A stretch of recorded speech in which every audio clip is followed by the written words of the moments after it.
வெண்பருத்தி நூலெடுத்து வாய் வெடிச்ச பூவெடுத்து நான் அணிஞ்சிட தொடுத்து வச்ச நடினமான மாலை இது.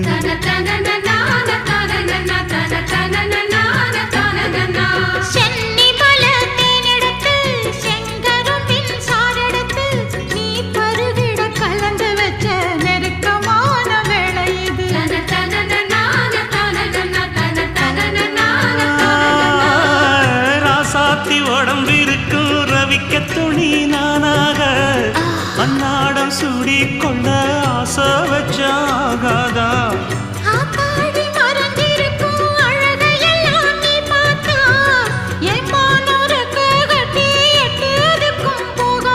அடிச்சி சக்கரையே எட்டி நீயும் நிக்கிறியே நான் ஏங்கி ஏங்கி பார்க்கிற போறாங்க.